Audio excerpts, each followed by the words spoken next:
Okay, welcome to EPC in Conversation. Thanks so much for joining us. I'm privileged to have my guests, Dr. Jamie Grant, who was one of my lecturers at Highland Theological College. Jamie lectures in Old Testament and biblical languages and maybe a few other modules. He might correct me. He's a theologian, an author, all-round pretty good guy. So I'm really looking forward to have a chat to them. So, Jamie, why don't you maybe introduce yourself a bit better than I can and tell us a wee bit more about your background on how you got to be where you are at HTC today? Okay, sure. Thank you for those kind words. The check's in the post, David. So I'm a Glasgow boy, born and bred. Grew up in Bishopbriggs, the north side of Glasgow. Grew up in a Christian home there. The Tron in Glasgow was my home church growing up until I was 18. I became a Christian at the age of 12 at an SU camp across in School and the Lothian coast there.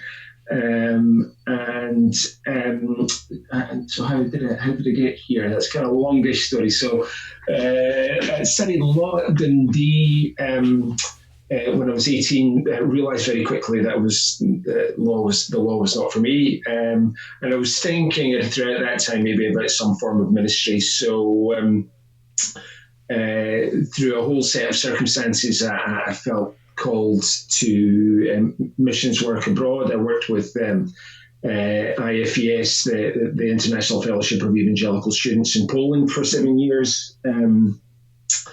And during that time, one of my roles was really in teaching and training young Christian leaders in the Polish church at that time. And it was while I was doing that I realised that if I'm really going to do that well, I need to get a proper theological education myself. So that led us to studying for 2 years for a Master's in Biblical Studies in the States at Reformed Theological Seminary. And that went quite well, and some of my tutors there encouraged me to think about PhD. So I went on, while I was studying theology, I developed a real love for Hebrew and the Old Testament. So I went on to do a PhD at the University of Gloucestershire in England, in Cheltenham, in England, under Dr. Gordon McConville there. And it was while I was there that Andy McGowan, the then principal of HTC, asked if I would apply for a job that had come vacant here at HTC. I said no at first instance because I was only halfway through my doctorate, and I realised that if I started lecturing, I would probably never finish it. And knowing how busy it is here, it was the right call. So, but the job was held over for a year, and so I started here in 2002 as you say, lecturing. My official title is lecturer in biblical studies. So as you say, I do mostly Old Testament, but I cross over both languages, Hebrew and Greek, and do things like hermeneutics and some mission classes as well. Inevitably, in a small college, you end up doing lots of things. And then I became vice principal in 2009, just when roles changed here. So there's a very potted history, but that's how I ended up here doing what I'm doing, David. That's it's really interesting that you actually have a lot of strings to your bow in terms of background between law, language, and mission. So it sounds like there's quite a breadth of experience that you're actually able to bring to lecturing. And having been in your lectures, I would attest that there's some truth to that.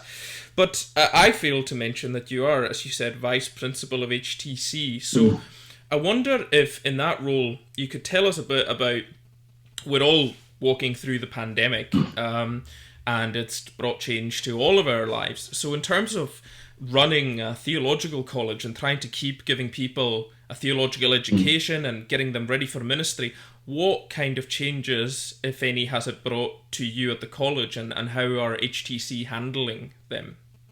Yeah, that's a very good question. I think for us, so don't get me wrong, the pandemic has caused huge disruption. It has caused huge disruption. But in terms of the actual education of people who are training for ministry. So in terms of actually providing a theological education for folks, it's been disruptive, but only minimally disruptive for us. As you know, David, since UHI was first formed, the idea of the University of the Highlands and Islands, of which Highland Theological College is a part, the idea was that nobody should have to leave their locality in order to get an education. So all of our lectures have always been taught via video conference. All of our lectures have always been recorded. The only real difference for us is that previously it would be a mix. We would have some people in class and some people out in the ether coming in over the internet. Whereas now we've got nobody in class and everyone is coming in virtually. But I guess for us that it's probably been less disruptive. The pandemic's probably been less disruptive for us than it has been for the other universities, where all of their teaching was face-to-face. So we've been able quite seamlessly just to continue teaching face-to-face, but using the video conference facilities that we had in place. And actually our student intake this year has been excellent. It's been one of the highest intakes we've had in recent years. So, which is great because we had quite a big graduating class last year. So it's always good to fill the numbers at the front end that you're losing through completion and graduation at the other end. So yeah, it is disruptive. I think there's a lot of as you all know, there's a lot of management things that come into play that are different from normal. The early days, there were a lot of crisis management meetings and all the rest of it. Thankfully, they've mostly gone away. But I think the administration of the program is more difficult in the time of pandemic. But the actual face-to-face teaching, the actual contact with students, has all been pretty seamless for us, David, which is great. So there's something kind of prophetic about HTC because you were preparing for the pandemic before anybody else knew there was one coming. Yeah, absolutely. I mean, I think it's part of that idea of being a Highland and Island institution. That we wanted the learning to be dispersed across the Highlands and Islands to the remotest of areas. Without people having to up sticks and move to Inverness or move to Dingwall or wherever else. But of course, as it turns out, we've got loads and loads of students who are not in the Highlands and Islands. In fact, the bulk of our students would probably be in the Central Belt and indeed further afield than that. But yeah. So there was something that there was something about dispersed learning and remote learning, which is very much part of our DNA at HTC. So yeah, challenges for sure, but not the same level of challenges as some institutions have faced. Yeah. Okay. I want to go on to more specifically, I guess, the content of your work and some of my experience as both a student of theology and a minister, is that I've had a really interesting experience training in the Church of Scotland, and a really interesting experience in Christianity broadly. I remember being on a placement once, and one of the parishioners, who will remain nameless and faceless, when I was doing some preaching on the Old Testament, was kind of saying to me and also saying to some other people, you don't need to worry about that because now we have the New Testament and Jesus has come. So all that stuff in the Old Testament isn't really relevant. And I think, to be fair, it was reflective of something that's not always outspoken, but that some people are left with as a kind of impression and a low-lying belief. So what, for you, as someone who studied it deeply, would you say for your average Christian in the pews today, what would be the relevance of the Old Testament if you had to make a case for it?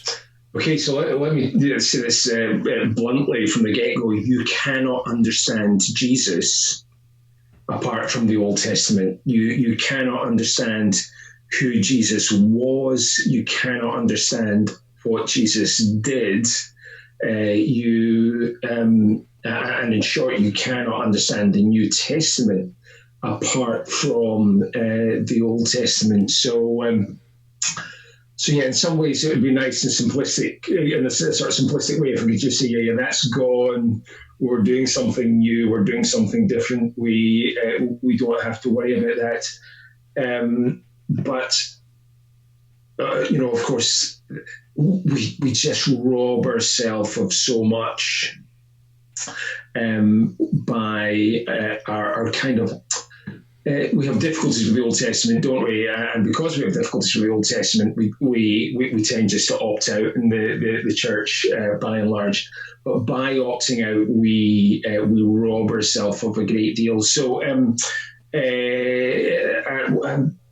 theologian called Brevard Childs, he speaks about the discrete witness of the Old Testament and the New Testament. So in terms of that relationship between the two, he talks about a discrete witness between the two. And he says the voice of the Old Testament speaks on its own terms, but it speaks into the New Testament. We really can't understand, we can't understand the cross, we can't understand the sacrifice of Christ apart from Leviticus.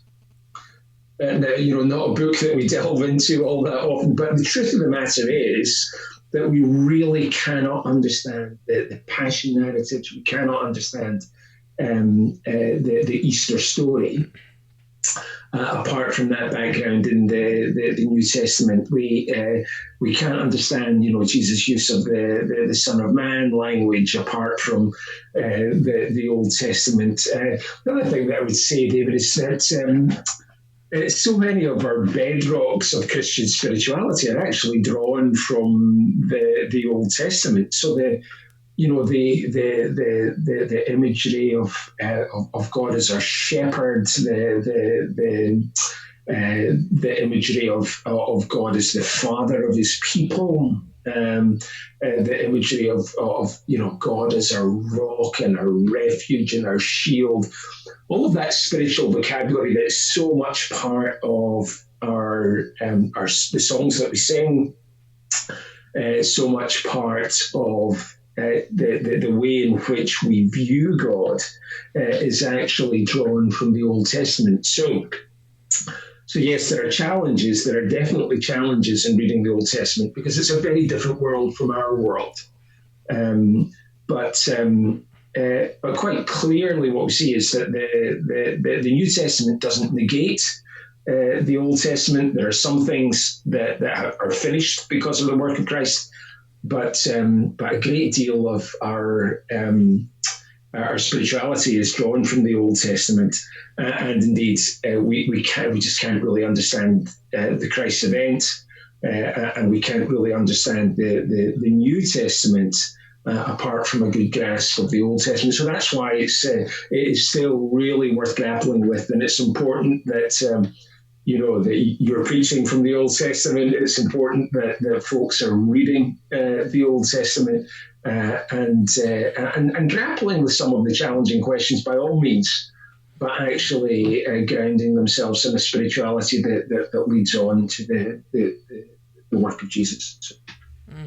Thank you. That's an excellent answer. And it was interesting you picked up on our view of God. We're doing a series in Erskine on the Trinity just now. And a tradition that I inherited in Erskine that I've kept on because I think it's brilliant is there's always an Old Testament and a New Testament reading every week or as much as we can. And then the challenge is for me as the preacher that week is to try, whatever my main text is to try and find something that complements it in the other testament. And that's been a really good discipline to have every week. So for God the Father, last week we were looking at Hosea 11, where he is the father of Israel and leads Israel like a child. So very much resonate with that. But I'd like to go a bit deeper on what you said. We can find some overlap between the Old and the New and connect them. But what about perhaps in the Old Testament, as you alluded to, that there are some of it, or some chunks of it, that are really rather difficult. What, in having studied it and also taught it, what would be your counsel for dealing with the difficult bits, or getting into the world of the parts that are really a struggle, and we're so far removed from? Yeah. So the first thing that I would say is read broadly, read big chunks of the Old Testament, because our temptation is, whether it's in devotional reading or texts for sermons, is choose 6 verses, because that's what we're used to from the New Testament, isn't it? That 6 verses of Ephesians you can preach on for 20 minutes or half an hour or whatever, or more. But of course, six verses from 1 Samuel will probably be meaningless, because they're part of a bigger story, and it's the bigger story that actually gives you the kind of the teaching kernel of that passage. So that's the first thing that I would say is read broadly, read bigger passages, and try and see the meaning in the whole. The second thing that I would say is that study Bibles are a great thing, absolutely fantastic thing, and they just provide just sort of essential crib notes to help you understand what's going on here. So there's a sense in which you can't understand the prophecy of Isaiah. You can't understand the book of Isaiah. So one of the biggest books in the Old Testament. The favorite book of many, but we can't understand Isaiah apart from the Assyrian crisis. But probably for most of us today, if you're from a church background, you'll have some notion that there was an Assyrian crisis. But what was it? When was it? What did it mean? How does that impact our reading of Isaiah? Well, a study Bible will explain that. It just provides very potted, manageable notes that explain kind of the historical events that led to the texts that we were reading. And I'm a big fan of study Bibles because they just they provide a relatively easy access to information, additional information, that really unpacks what's going on in the text, whereas often if we were left with the text on its own, we would be struggling. We would be struggling to find any sense of meaning to it. But these little notes help us just to have a sense of what's going on, and then have a sense of, what might that mean for me in my situation? And if that's what it meant for the Hebrews in their situation, what might it mean for me in my situation? And the third thing I would say more generally is that it's just it's good to be reading Christians. If we are committed to reading the Bible, it's good also to read other books. There are a whole load of very accessible books and online materials and all the rest of that are actually really helpful. With the online stuff, you have to be careful because some of it's dross. But there are a lot of helpful books out there. So you've got, for example, the Tom Wright series, The New Testament for Everyone. And John Goldingay has written or is writing a similar series, The Old Testament for Everyone. Very manageable, very readable. There are also, daily reading notes and those kinds of things that help us to come to grips with the meanings of text. So I think the church generally has lost a little bit of that. I became a Christian in 1980, and I remember throughout the 80s, sort of growing up, that a lot of our conversations with peers would revolve around, so what are you reading now?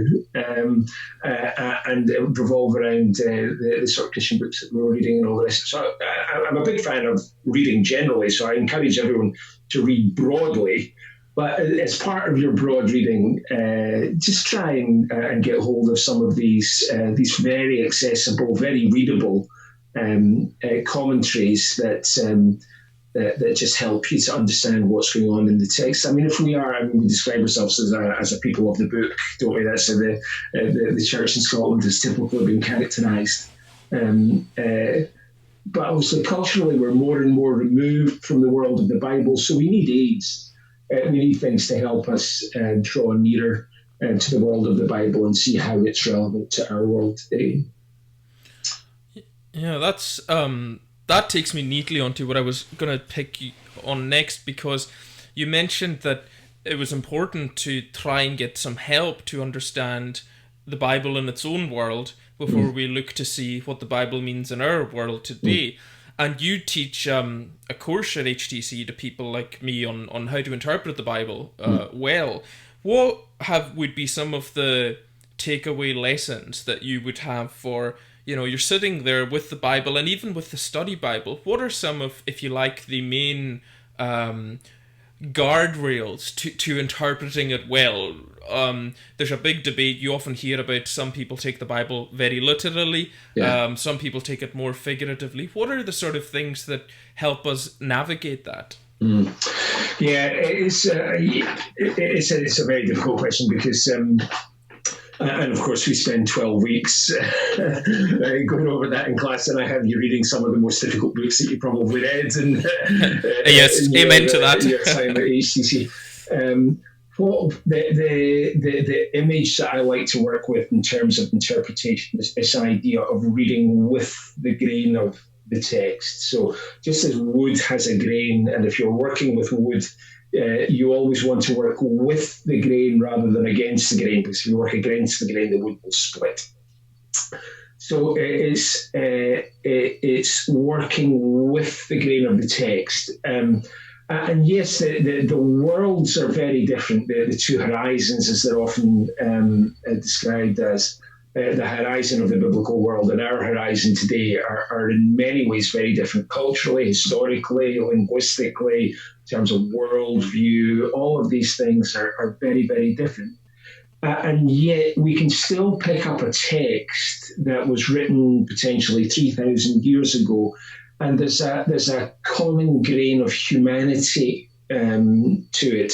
There's a common grain of the human experience of God, and therefore it is possible for us to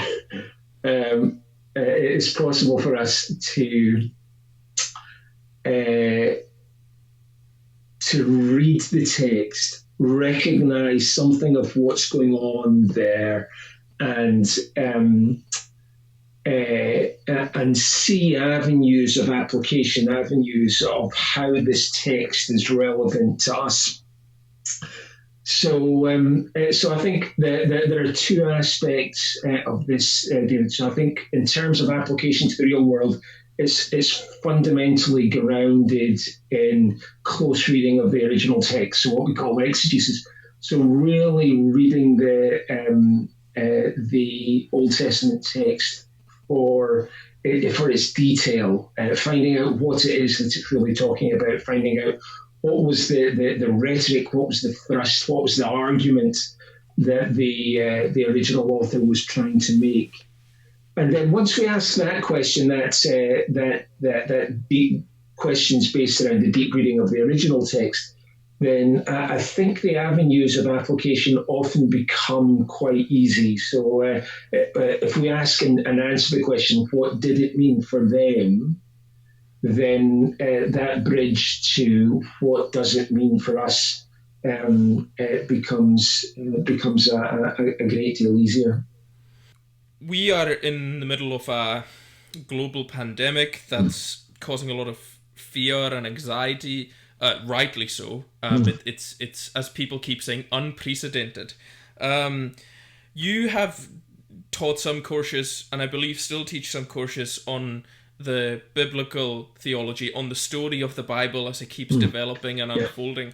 So from your vantage point of seeing the story of the Bible, and in many ways the story of history unfolding according to the Bible, what gives you hope in these days from your study and your vantage point?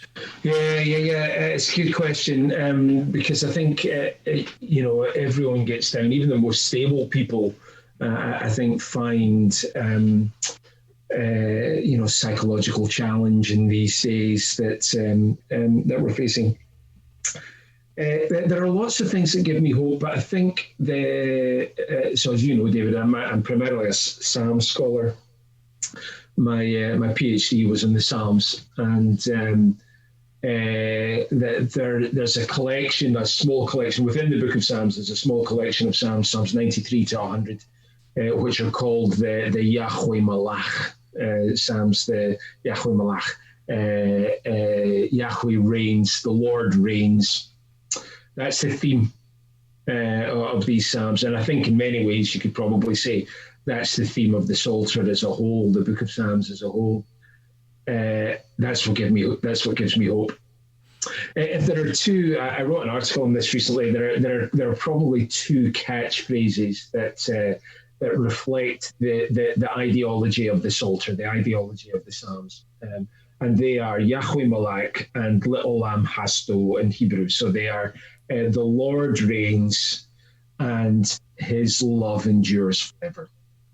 And those two things go hand in hand. I think they go hand in hand in the Psalter, they go hand in hand in the Old Testament, and they go hand in hand throughout the Bible.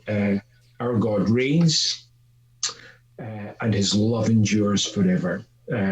So even in the most difficult of circumstances, even in circumstances that seem hugely chaotic for us, we have that comfort that Yahweh reigns, that our Lord reigns. He still reigns today, always will reign, and His love will always endure. So I think these thoughts combined give me a lot of hope for these days and indeed for the future. In terms of the biblical narrative, you've got all sorts of stories that reflect our circumstance. The one that comes to mind, I guess, is at the end of Genesis.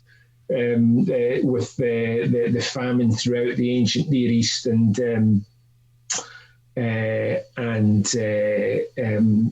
all of the nations flocking to Egypt.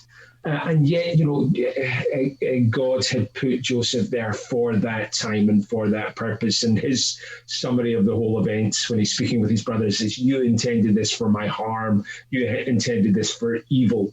But God intended this for good, for the salvation of many souls, of many lives." And I think that's just that element of God's providential hand, God's providential leading in all things is a consistent theme throughout the Bible. God is in control. He is at work, even when the world around us seems incredibly chaotic and difficult to manage and understand. Yeah, and thank you. Those are incredibly powerful phrases for us all to hang on to in these times. Yahweh Malach, and what was the other one in Hebrew? Le'olam Hasdo. Le'olam Hasdo. So for eternity, His love endures forever. Yeah, powerful indeed. They are, I guess, things that we can hold on to as well, knowing that many times these would have been penned by the biblical writers in circumstances which were just as trying as ours. Yes, indeed. So, I mean, the Yahweh Malach Psalms, so these are in all likelihood post-exilic Psalms. So they've had all the trauma of the exile, and they're currently a puppet state. They're the plaything of the big boys in the world around about them, the Greeks and the Romans and so on. And yet the psalmist says, Yahweh our God, He reigns. And Yahweh our God, His love endures forever. So yeah, even in the most difficult circumstances, the psalmist were able to say that. Yeah. Okay. Well, Jamie, that's pretty much all the questions I had for you. But thank you for answering them so fully, telling us a bit about yourself. I'm sure people will find them really engaging and interesting and practical and helpful for today. And we've learned a couple of Hebrew phrases to boot. So, very good, David. Thank you very much indeed. Not at all. God bless. And you. Take care.